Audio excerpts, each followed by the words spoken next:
Welcome to the IRIS webinar on embedded systems. We are just waiting for one more minute for people to join, and then we will begin.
Welcome to the webinar this afternoon.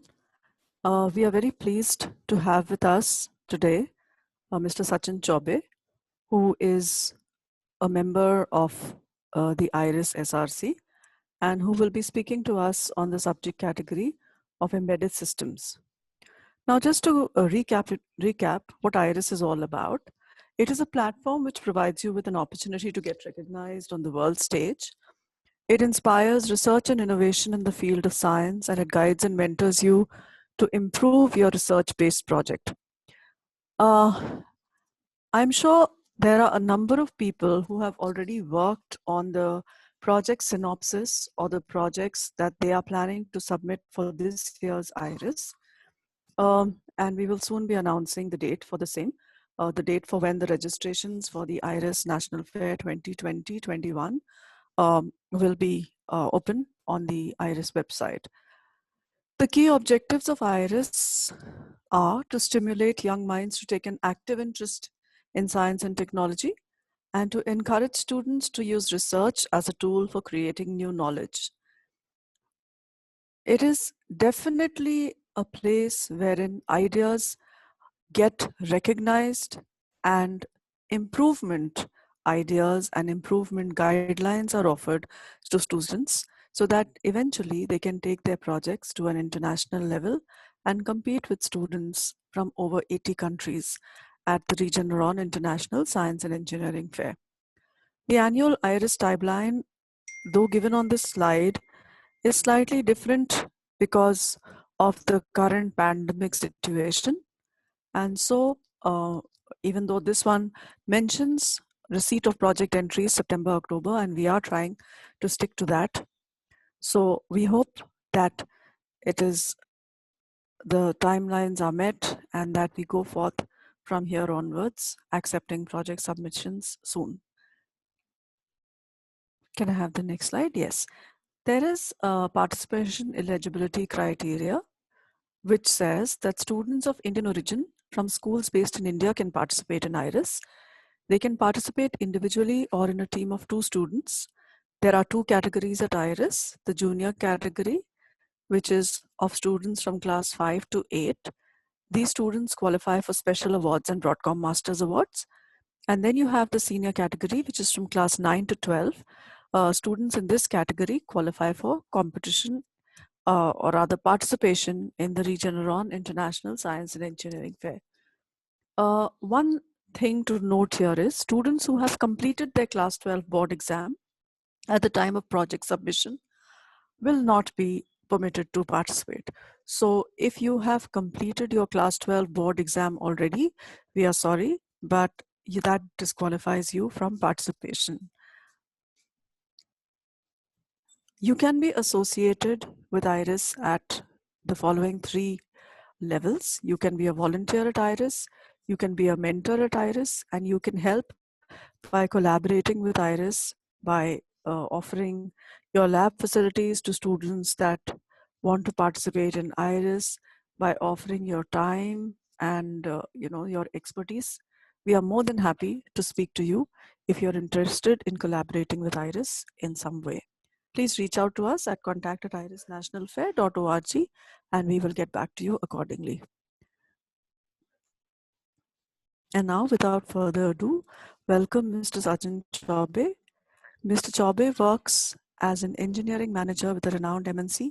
He has over 2 decades of expertise with diversified skill and domain experience in project management, information security, supply chain, data center, and infrastructure. And he has been part of the IRIS Scientific Review Committee for a very, very long time. Thank you so much, Mr. Sachin Chaubey, for giving us your time and being with us this afternoon. Welcome to the webinar. I now hand over to you. Thank you, sir. Thanks a lot, Sharon. It's indeed a pleasure, um, talking about Iris and the innovation. And thanks for giving me opportunity to come here today and, talk about the embedded systems. So, and welcome students. I hope you're safe. And let's get to some of the innovations, right? And how we do it in embedded systems. So let me start sharing my slides. Sharon, please confirm once you start seeing the slides, okay?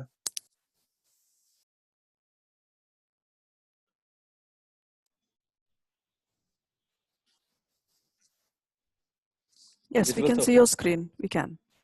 Okay, great.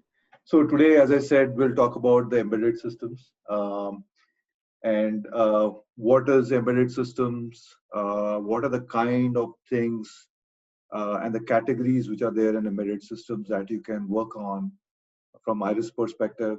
We'll also start seeing some of the latest innovations that's going on in the world and how, sorry, innovators, the scientists are working on some of these systems, right? And they're pretty interesting examples. Let's start going through them, right? But let's start seeing first what is the embedded system? What does it mean, right? As a definition, what it is. So embedded system is nothing but it's like a whole computer system. It's got a processor, it's got memory, it's got peripheral devices, and coming together, it can help be a part of a bigger device performing electrical or mechanical or some function there, right? That's what is an embedded system in its core. And today, let's start seeing first what are the subcategories in the embedded systems that is there in Iris. Uh, so these are subcategories, very interesting ones, right? The first one is Internet of Things, which is practically everything that you see today around you, right? Um, and we'll talk about again examples, the trends, and what you can work on very shortly.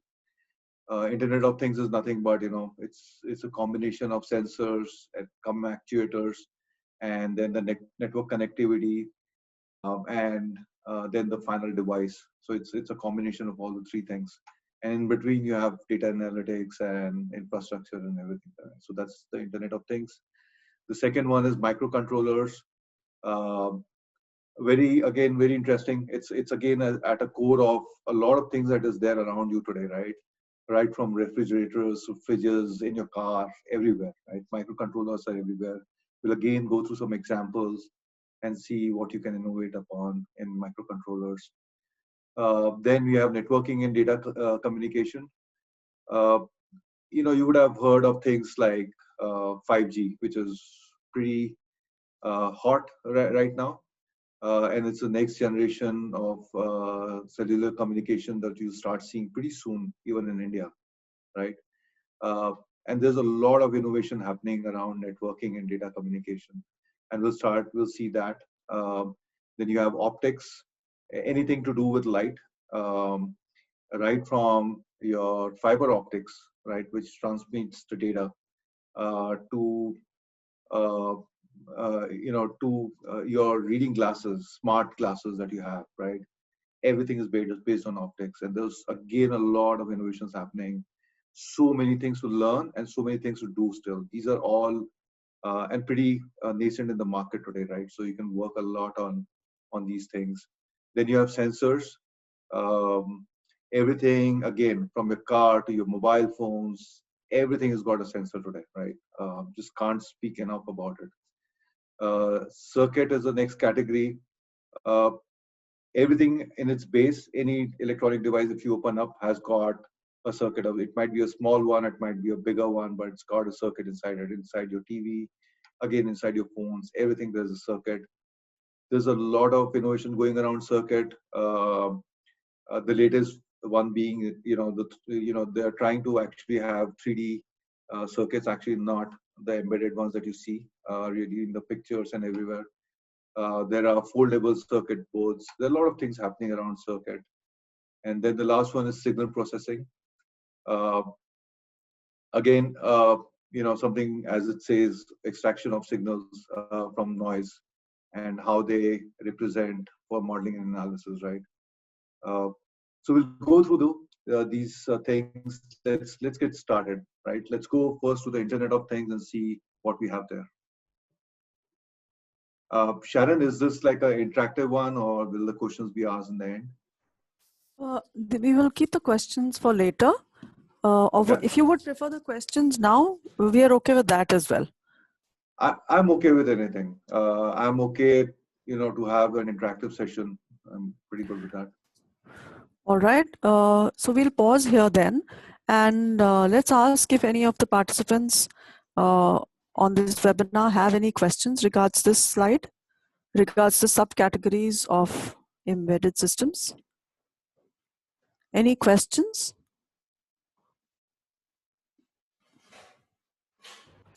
Yes, ma'am, I have a question. Can I ask? Yes, Bhavya, go ahead. Yes, sir. So I have a question that how many types of sensors are there? Let's go through that. We'll go through that. I Okay, mean, sir. yeah, there are like, I mean, even today, the new kind of sensors are getting invented. And every time you actually discover a new material, a new kind of sensors comes out. Let's talk about it a little in a little while, okay? Okay, sir. Thank you. Yeah. There is a Bhavya who is raising their hand. Bhavya, please unmute and go ahead. Sir, can you explain the last term signal processing SIG? So uh, if you're transmitting uh, any voice or data, right, between two mediums, right?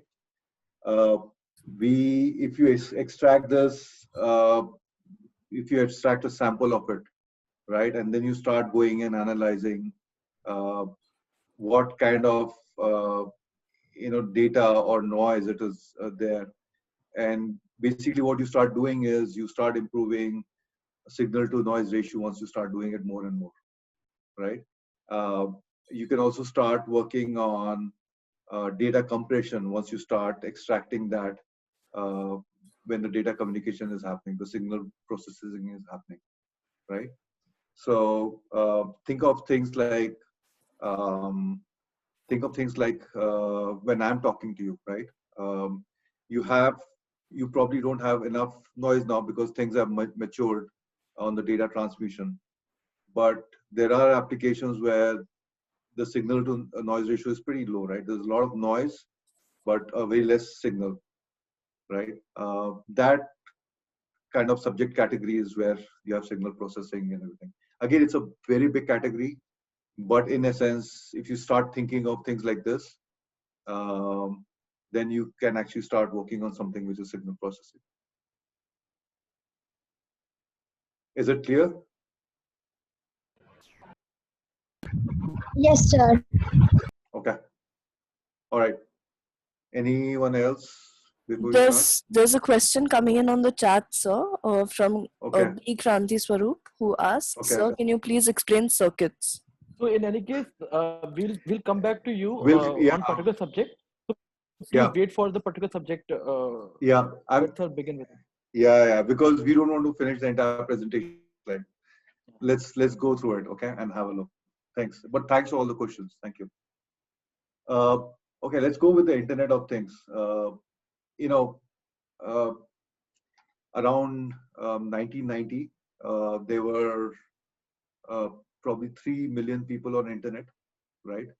And today there are 1,000 times more people on internet, right?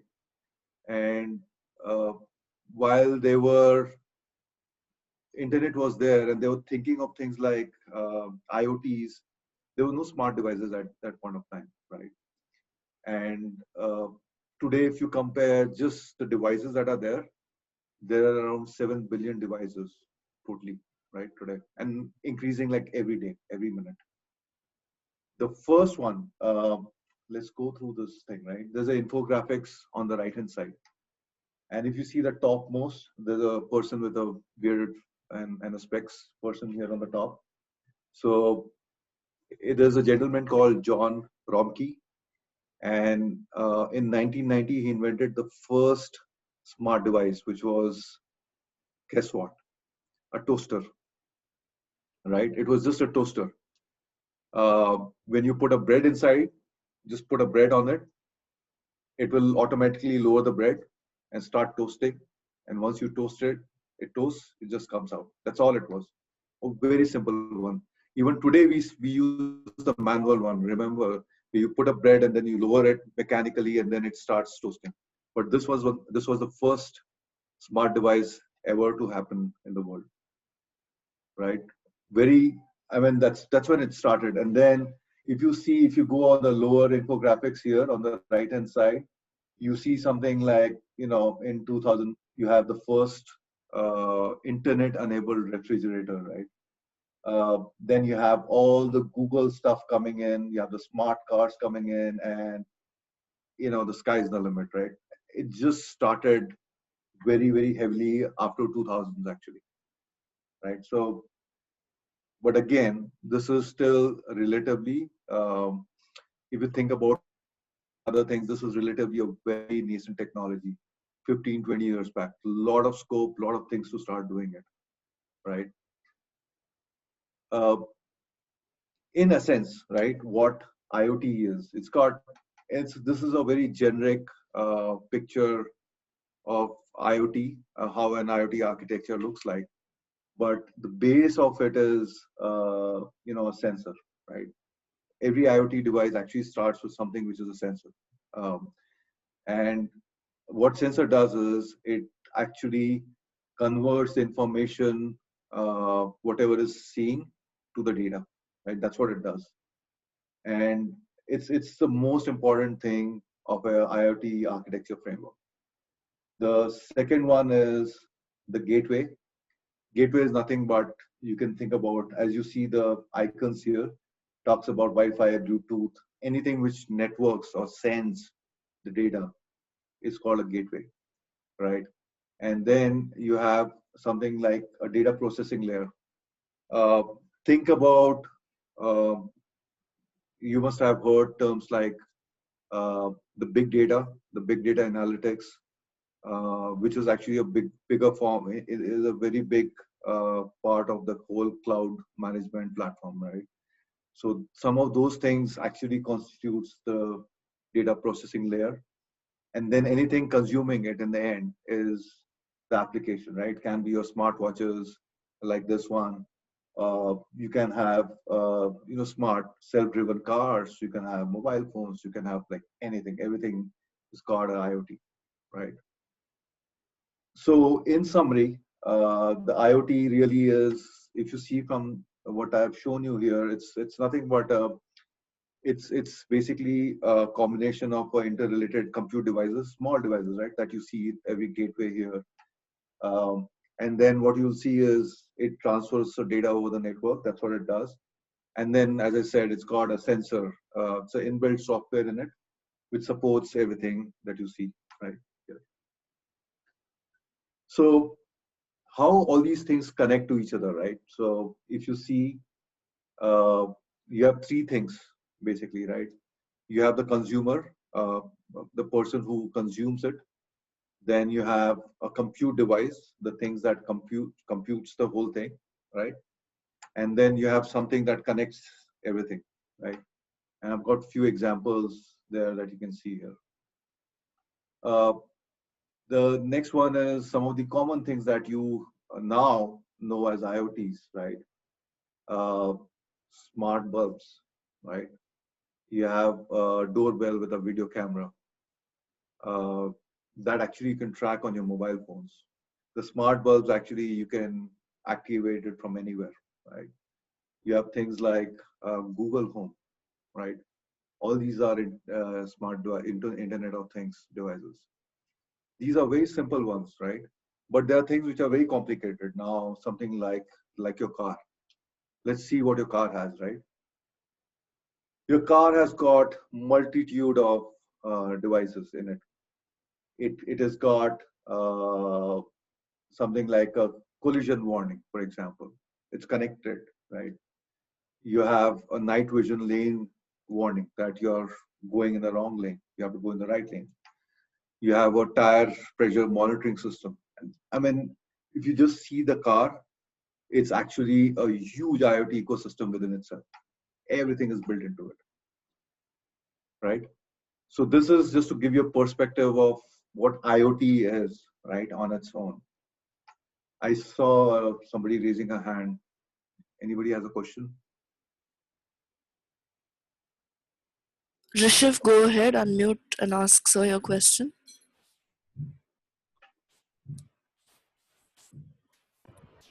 Yes, sir. So I have a doubt that, sir, how was Google made or created? How was Google? What piece of Google was made? The Sir, Google web like we, the search yes, sir, website. yes, sir, the search The website. I don't think we'll have enough time to go through the whole thing.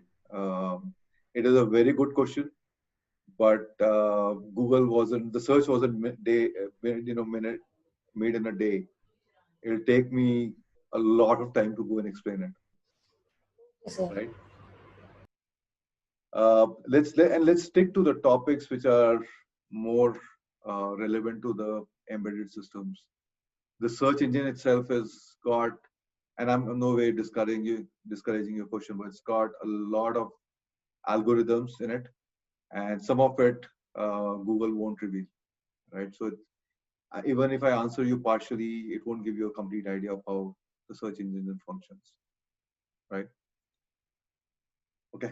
Let me go to the next one. Basically, let's start talking about some of the common elements in IoT. The common elements of IoT, as I said, is connectivity. It can be internet, it can be Bluetooth, it can be anything, something that relays the data. And then you have the things, the device of the IoT, right? Uh, which can be your watches, smart glasses, whatever, right? Then you have a network layer which transfers the data. Some places you also have a decision making things, right? Like as told you, collision avoidance systems. And then there's a whole ecosystem that is built around it. Then you have the analytics, the data analytics that goes away. This basically tells you what will be there in IoT, right? When you say, what do I see in IoT? These are the things that you'll see in IoT in general. And then what can we do more as a part of innovation? You can do a lot of things. You can what you can do is you guys would have played with something like a mechanics, where you have small parts and all you do is like join things together. The interesting thing is in today's world, still there are a lot of things that can be just made new by joining different parts of it, right? And we are seeing a lot of those coming in IRIS and ISF and a lot of science competition. Basically, you put a sensor to a device and you put that an application in the phone, and you have a small ecosystem formed right there. Now you can use it anywhere that you want, right? You have tons and tons of places that you can use IoT application. The second thing is, and this is pretty important as well, right? The biggest piece is when you start transmitting data over the internet. Uh, the thing that you have to worry about most is security, right? How you're communicating the data. So you can innovate on how you're encrypting the data, how you're sending the data. there's a lot of security incidents that you see nowadays that happens, right? With a lot of smart devices. We have seen cameras, the smart cameras that was probably put in the house to monitor, say, a small baby, right, with the parents in another room. But what they saw was the camera itself was hacked by somebody else, and somebody was actually talking in the camera to the baby. And so the security, and I can't stress enough, is very, very important while you have any IoT, and it's actually still stands as one of the biggest concern as you start making any IoT devices. So anything you work on security on the data communication will be in this IoT category as well. The third thing is IoT actually needs a lot of data to be churned, right? Uh, if you have, say, a smart cars, self-driven cars, right? That alone generates 1 terabyte of data probably an hour or half an hour, right? It generates tons of data. And when you start transmitting these 1 TBs of data, you cannot do it through the regular internet, right? It's very difficult. So how do you do that? You can do a lot of data compression and other things that will make IoT much faster, much more scalable, right? They'll be opening up a lot more doors for innovation. So you have things that you can do there on data analysis. Uh, the last thing is all the IoT devices as an infrastructure needs an ecosystem which has got storage devices, the file servers, it's got the compute devices, um, and we can start innovating on those things as well. So again, sky's the limit. Uh, you have IoTs around you everywhere. Lot of inspiration to draw from, and as I said, it is a nascent technology. Just started. If you see on the infographics on the right hand side, just started like the first fridge probably was invented just 20 years back, the smart fridge. Right? That tells you how recent this technology is. Okay, let's go to microcontrollers, which is the next category here. Right. Now, again, something like IoT, microcontroller is in everything that you see today, right? It's there in every consumer electronics. These are part of your laptops, cameras, even your treadmill has microcontrollers in it. It's there in your washing machine, it's there in your fridges. Uh, there is actually a very big application of microcontrollers in automobiles, right? And every car that comes out of the factory contains at least one microcontroller for engine control, right? So it's there everywhere. Uh, but don't confuse microcontroller with microprocessor, because microprocessor is just a CPU in the chip, like Intel processor, right? But microcontroller is got uh, small, a larger ecosystem. It's got RAM, ROM, it's got peripherals along with the CPU or the processor that you talk about. In the electronic language, people familiar with electronics, we call this as a VLSI. It's a very large scale integrated circuit, right? That's what a microcontroller is. And then let's start seeing the advent of micro controllers when it came, and this came mostly in 1971. That's when it started. Intel 4004 was the first one, first microcontroller that ever came. And then you have, along a period of time, you have new kind of microcontrollers which have come with more processing speed, more bits to process and stuff like that. So it's again a continuous invention. On a high level, let's see the circuitry of what microcontroller is, and that's something that I'm showing on the top right here.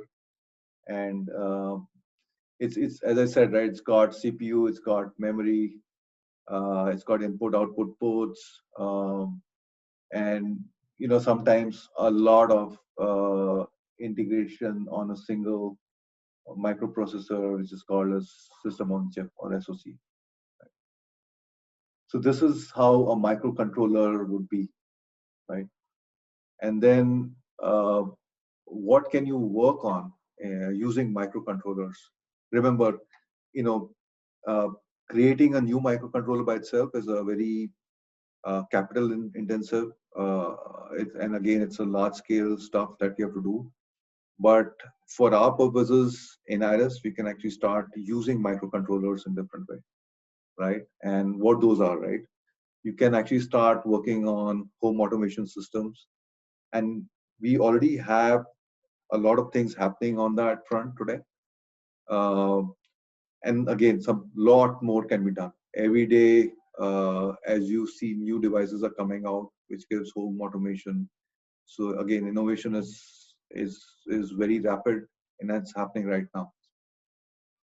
There are things that you can use like irrigations with along, of course, with the sensors and everything. But you can use microcontroller to have irrigation. Uh, One of the big things in India, of course, is agriculture, right? And irrigation plays a smart irrigation plays a very large part and big impact in those areas. Uh, you can use something like as I said, moisture sensors there. There are microcontrollers that you can actually put into any theft detection system, uh, parking assist. There's a bunch of things that you can use microcontrollers with. Again, remember, we are not talking about creating a new microcontroller, but using a microcontroller effectively, right? That means evaluating how one is better than others and which is the best for your device and things like that. Okay. Uh, let's move to the next category, which is network and data communication. So in network and data communication, again, interesting because now you have so many devices in the world, right? Your cell phone, for example. Um, you browse in your cell phones, you browse on your laptop, you exchange data. And every time you see internet service provider coming out with a larger data pipes, which gives you bigger speeds now, right? Um, so network, along with data communication, plays a very integral piece of it. The more uh, bigger your network pipe is, that is the ability to carry the data in it. And the more compressed your data is, the faster speeds you'll get. And since a lot of things are all interconnected today, people use, say, smart fridges, smart washing machines, where you can, or smart air conditioners, where you can actually start your air conditioner sitting outside your home. You don't even have to be in your home. You are exchanging so much of data every minute, every second. You have the smart cars, as I told you, right? Terabytes of data. The only way things will start happening on the smart devices or the Internet of Things is when you have the ability to actually pump in a lot of data at the same time. And that's why network and data communication is very important. Uh, some of the things, examples there is, you, the network technology itself, right? The LAN network technology. You can have the fast Ethernets, you can have Giga Ethernets, you can have the VLANs. Those are the example of network technology, the LAN network technology. Then you have topologies. That's how the data communicates. It can be in a star shape, a bus shape, a ring shape. Different things are there. Then you have the network models. Uh, that is basically in network language, you can have layered model. And the layered model will be something like each layer is actually divided into a small task. And that's how that works. And then you have something like as OSI. OSI is Open System Interconnect, and it's an open standard for all the communication. And that's got like 7 layers, including the internet, right? And the last one is the internet model. Internet, as you know, uses TCP/IP. at the base of it. The OSI model is general communication model, but the internet model is where what internet uses most of the times.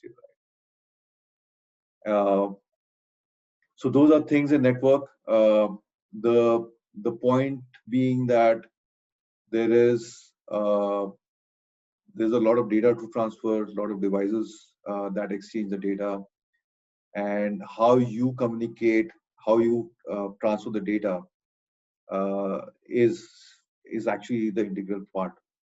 Imagine having a having a 2G speeds, right?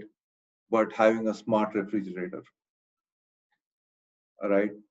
It doesn't work. You need to have faster data transfers to have any of these things work in today's world. Some of the ideas that you can work, on the network and data communication is, uh, again, one of the first things that people are really anxious about when you communicate or transfer the data is the data security, right? And how we secure data is by encrypting it. And there are various ways and means to encrypt it. Um, you can, start exploring things that does encryption better, encryption technologies, right? That encrypt things better. Um, you can actually improve the signal to noise ratio so that the data that you get is of a higher quality. You can use data compression technologies that you can use to transmit the data, the, the largest scale of data in minimum time. You can think about how to automatically scale up the infrastructure that supports this data communication, the network communication, right? And again, like the first one, the security, how do you authenticate people who are consuming the data, right? That's another important part of it. All these things are there. And if you see in a day-to-day world, there are incidents which happens because one of these things don't work properly. So there is a need of innovation, right? And you guys can start thinking on these to start working on network and data communication. Okay. Uh, the next category is optics. Lot of innovation in optics. Let me first show you some of the innovations that is happening around optics in the world, right? Sachin, sorry to Yeah. interrupt. There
There's a lot of optical sensors there, and that's how it works. Very, very cool thing. The next one is this one is about fiber optics. Fiber optics is nothing but, it's like a cable that goes under the sea, and this is really for long distance data communication.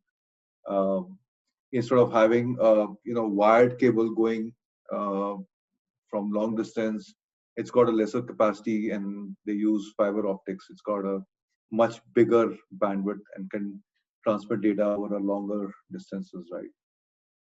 Um, the fiber cables, fiber optic cables can transmit data right from 10 gigs to 100 gigs and more now, right? Every day it is again changing. So, and actually we use fiber optic cables even in India now. It's come everywhere now, right? So those are the things. So what we can do, in IRIS, right? What experiments we can do. The first one is the smartphone lens-based apps. The one that showed you the first example, right? About measuring hemoglobin through the lens of camera. You can start actually doing a lot of things, and this is just the hemoglobin is just the initial thing, right? Once you can actually transmit a light like that, then actually you can measure a lot of things. So you can do and we had lens-based apps like last time we had a student actually bought uh, a microscope, very inexpensive microscope, that actually what he did was on the back of the camera he fitted another lens, and then he started using that like a microscope. It was pretty cool, very inexpensive, something very local. Um, you can do a lot of things there, right?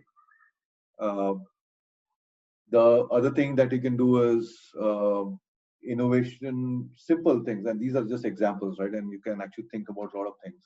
Innovation with the glasses, right? Nowadays you have smart glasses coming in. You actually have smart contact lenses coming in, right? And then you have night vision. You have the night vision goggles that you see. Those are coming as small as a contact lens now. So you can actually have a night vision goggles embed on your eyes. So in the optics world, again, if you see, a lot of these things are very recent. A lot of new things coming every day. A lot of things for you students to do here, right? See, observe surroundings around you, learn, and then innovate, right? A lot of things that you can do. The next one we'll talk about is sensors. Let's again go and see some examples, right? Things that are happening across the world and what we can do from projects and experiments. So the first example is about wearable sensors. Again, the wearable sensor that got invented recently is almost that if you actually put it on the skin, it's going to be very difficult to know if it is skin or if it's a sensor. It's almost like nothing. You cannot even feel that thing, right?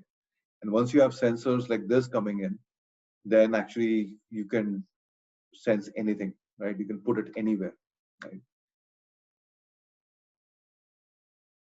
The next one is vibrating boots, and these are things that's going to help astronauts, because astronauts, if you see their suits, it's like very big and bulky suits, right? So for them, it's very difficult to even see their feet looking down because it's so big. So when they're on other surfaces, it becomes difficult for them to know where they're walking and how they're doing, and stuff like that. Now they have made haptic sensors, and they've put it into astronaut boots so that they can actually know about the surface they're going on, right? And it'll tell them uh, how to go around the surfaces. Everything using sensor. Now, see, these something like this is. I think there was a question, right, in the starting. You have if you see, there are variable sensors. This is an example of a proximity sensors, right? You can actually understand what is the distance and stuff like that, right? And that is the most usable sensors nowadays that you have. And this provides a haptic feedback. Haptic feedback is nothing but it's like a vibration, right? If you touch something, it vibrates. So that's called haptic, uh, and that's again something that they use here. The next one is smart gloves. Uh, I think we saw some of these in our earlier Iris events where people have actually made. I remember seeing some of these things, right?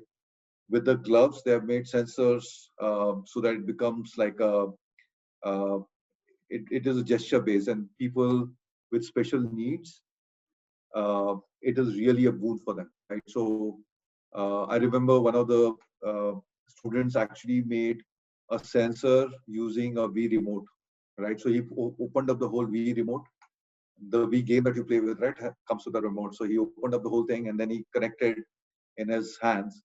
And for a person who cannot move a lot, that actually functioned as a mouse for him. So he can actually, without moving his fingers, he could actually click, do a right click, left click. He could scroll. Uh, Now, people with special needs, some things on gesture controls and sensors as a boon for them, right? And same thing here. People have made keyboards with the gloves, right? So you really don't have to use a physical keyboard because people cannot move their hands. People having special needs there. The next one is to make world safer. There are things, they have got tiny sensors people made, which they had put on the rails. And as the train comes, uh, it senses the vibration there and starts closing down the gate, right? And those vibrations you cannot make by just jumping on the rail track. It has to have, you calibrate it for the train actually coming, right? And those are automated. And once you have those sensors, looking at the train coming, it actually relays a signal to the gate, and the gate closes by itself, thus avoiding people crossing the tracks at the wrong time, right? So just imagine these sensors, you can actually make anything that you want. I mean, again, sky is the limit here. Uh, if you see all these things, you can actually now make, you can, and we have seen a lot of experiments like that, right? You can use proximity sensors for the vehicles to detect, to avoid collision. You can make gesture based, as we just saw, right? Of people having special needs to really help them. You can have sensors for your security purposes, right? To see if people have tripped something, and you'll get to know through a sensor actually. Can be used for home security or industrial security, whatever, right? The whole smart home, right, is made of all the smart devices, the IoTs, which actually functions on a sensor, right? Uh, so yeah, a lot of things to work on, and so many ideas. People are already working on a lot of these. Um, you are no less. You can absolutely see some of these things happening, take inspiration, observe the world around you, and start innovating.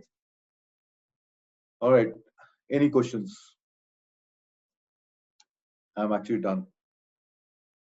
Are we okay on time? Sharon, Shay, Sasha? Yes, we are. We are. Okay, okay.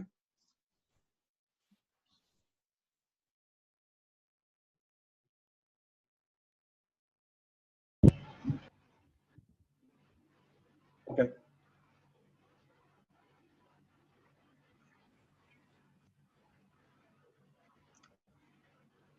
Can you please elaborate what SPO means?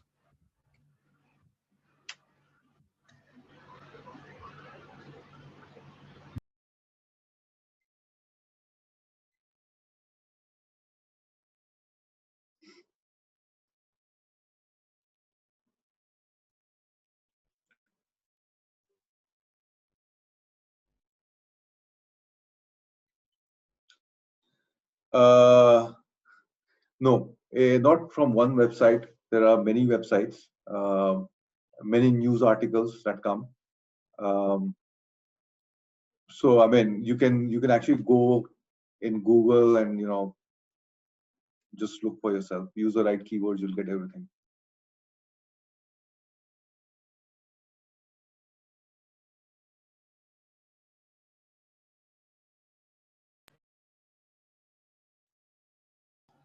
Yeah, actually, I wanted to ask that with all the progress which we have made in IoT and embedded systems, like, is innovation now only possible with the help of machine learning and like AI? Like everything you make new, or you get some new ideas, you have to do it with AI. Then it's only possible. Is it something like that? Not necessarily. AI has got its own application, um, and it's not necessary that all the smart devices work on artificial intelligence or neural networks or anything like that. Some things like what I mentioned earlier, right? Like a smart refrigerator. Now, I mean, even as of today, a lot of us don't have smart refrigerators in our homes, right? And those don't need neural networks. They don't need AIs actually.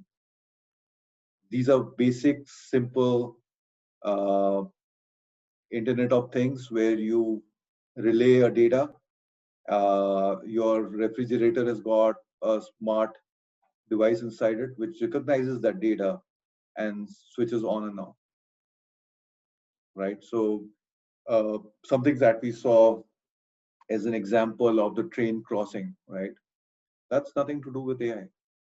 Those are law. And again, AI is definitely a big field, has got tons of innovation and tons of new things that you can do. But then there are a lot of things like the boots of the astronaut.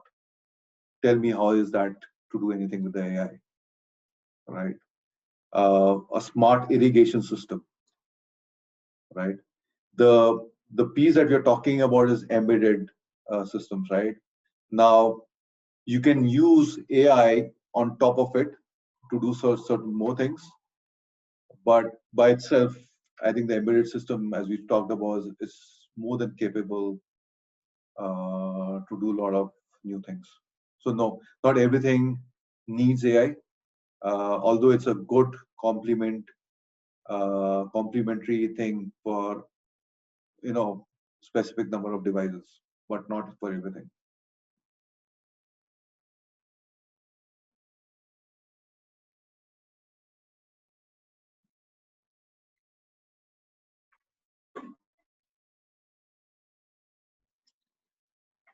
Uh, so you can actually uh, churn the data. There's a lot of data analytics software which is already there, by the way, today. But again, it depends on what you need from the data, right? Um, are you looking for a certain trend? Uh, do you want to use, or if you have too much of data that's coming in, do you want to use something like a big data platforms to use? Are you trying to use it for, say, searching something?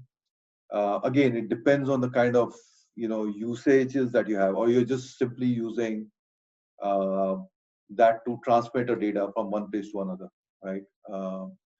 Or you're trying to use that as an aggregator. It depends on what you're trying to do with the data, and then you can do, you can use the data analytics platform for that. But there's several available in the market, uh, uh, and some things that actually you yourself can go and work on. Right? It's not using Hadoop and other languages. It's not a big deal anymore. Right?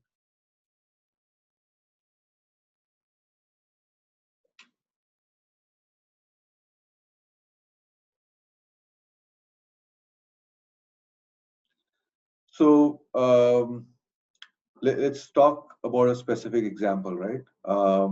Let's talk about the self-driven cars, the smart cars, as we are calling them. Uh, Imagine a car is going, and either somebody driving or nobody driving. You know, Now that's possible also, right? The car is going, and it's actually is also learning, right? While the smart cars also learn as they go around. So everything from a stop sign to a zebra crossing to a pavement, and of course the routes, the terrain, and everything. There is so much of data that and remember, you're actually going at a speed, right? You're not just stopping and then starting again. You're going at a speed. So as you're going, you're actually absorbing all these data somewhere, right? And when you're saying a zebra crossing is different from a traffic light. So there's a I'm just saying there's so much of data to collect everywhere from, right? Those are like terabytes of data that you collect, right? You're actually almost every minute or a second, probably downloading a movie, right? Gigabytes and gigabytes and terabytes of data. And that's what you're trying to process. Those are the examples of, huge data that you accumulate. Uh, what you so once you accumulate, what you do is do analysis of them, right? You connect it with a smarter system. What do you use Google Map for example, right? You have a data there sitting somewhere. What you're trying to use in your car or your phone is actually consuming that data from somewhere, which is already there. Somebody's already got that data, and then you're consuming it. Then you can do a lot of these data are used, say, by third-party applications, right? Wherever that data gets shared, so people go and analyze that data. Uh, there is a correlation of data. For example, you're sitting probably in a control room where you're getting a lot of data from. What you do with that data is actually you start building a trend and correlation between different incidents, right? If this has happened here and this has happened just near it, is there a correlation between the two things, right? You go and analyze the data, build correlation of events, right? Things like that. So a lot of examples where you can actually use that data.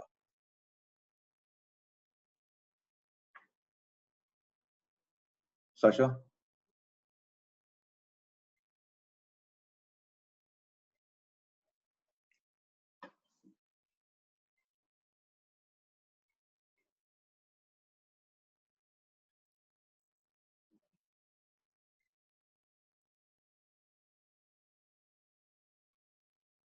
Mhm. Certainly, but let me make a distinction here, right? So the concept should not be on the paper, right? It should not be very rudimentary. But yes, if you have got something working, we do those experiments in Iris, and we actually spend, we as in the scientific review committee, spend almost 4 to 5 months, helping you make it better, giving you avenues to go and make it more scalable, make it more presentable. So we will help you in that. But for that, the premise is that you already have a proof of concept, something working. It should not be just there on a PowerPoint slide or a notepad or on your logbooks. If we can see it, then we can, make sure that you guys have access to things that makes it better, right? But certainly you can get those things for Iris.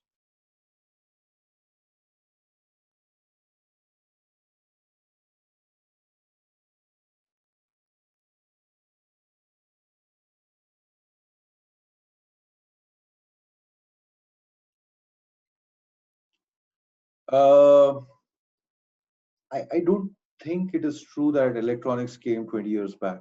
Uh, 20 years back, uh, I think I had a mobile 20 years back, right? So electronics are there for more than a century now. The so it's not that it just came 20 years back. 20 years back, we were like very, very advanced already. We had televisions 60, 70 years back, right? So we already had electronics back then.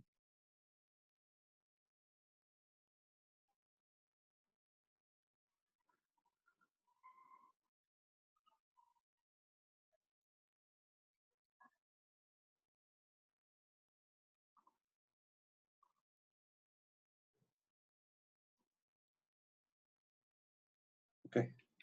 Right. While you're thinking of more questions, maybe we could just have a brief video which comes up, which tells you about how students you have participated in IRIS and gives you a kind of an overview of what you are in store for if you participate in this program.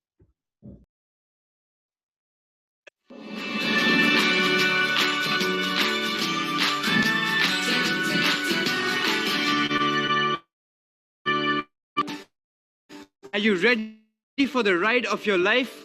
Well, it all begins right here. Your first step is picking a category you can enter by yourself or with a partner. If you're in 5th to 8th standard, you will be in junior category. If you're in 9th to 12th, you are in senior category and have a chance of making it all the way to ISEF. Now that you know which category you are in, it is time to find out which subject your project comes under.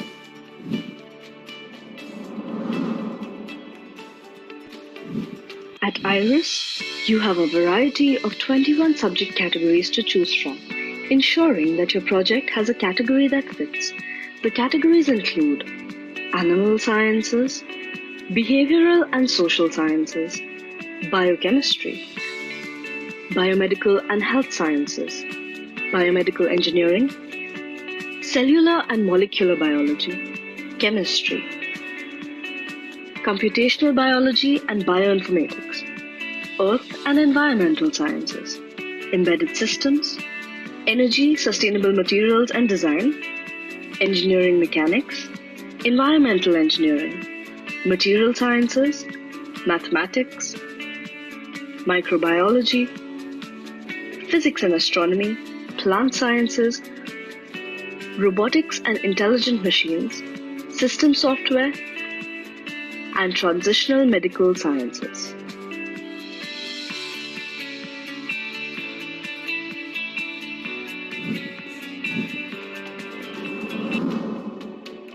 A display shows the public and the judges what you've done. You're looking to attract and inform visitors about your project. To make it easy for people to access your results by creating a clear, attractive and concise display. The focus should be the work. Take a look at this reference.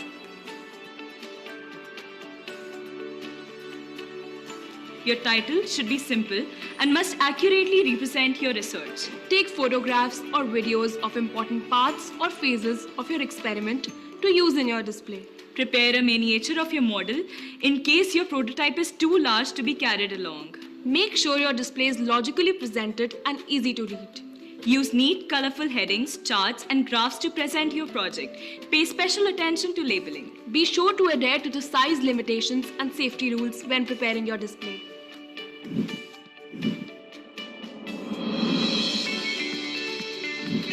The IRIS journey begins with registration on the website www.irisnationalfair.org with submission of online synopsis documents. These entries are prejudged by the IRIS Scientific Review Committee, and shortlisted projects are sent an email inviting them to participate in the IRIS National Science Fair.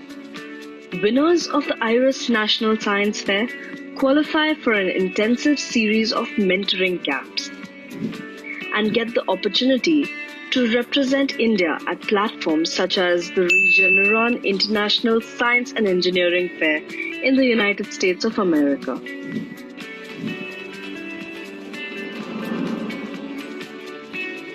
ISEF is the world's largest pre-college STEM competition. Over 265 Indian students have won over 160 awards at this competition, competing with over 6 million high school students from all over the world each year. Not only are you getting a chance to make your nation proud, but if you're lucky, you could join the 31 Indian students who have had minor planets named after them. So guys, please don't miss this opportunity. It's your turn now. If you're innovative and you really want to bring about a change in the world, I think IRIS is the right place for you. If you enjoy science and math and computer science and so on, so I mean, it gives you a platform to show what you've done, and you have a chance to go to ISEF too. If science actually kindles your curiosity and you're really passionate about it, IRIS provides you the largest platform in India to show your talent. Applying to IRIS, not only get to have a great experience, you meet great people and great mentors at that. They're not judges, they're not judging you, they're mentoring you, they're teaching you. They make you learn new things.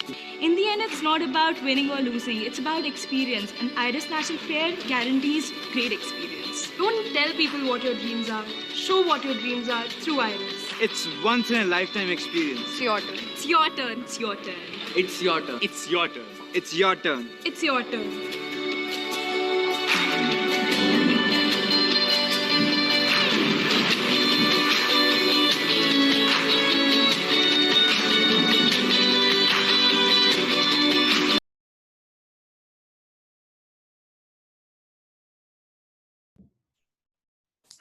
Right, thank you. Are there any more questions? I can see there have been a couple which have already been answered in the chat. Any more questions for our esteemed speaker?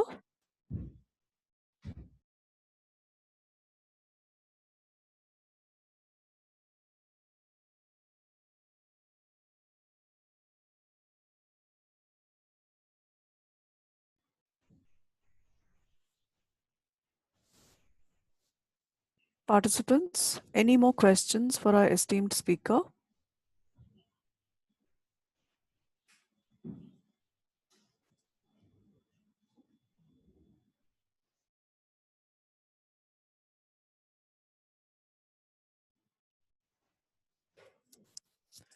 Sachin sir, thank you so much.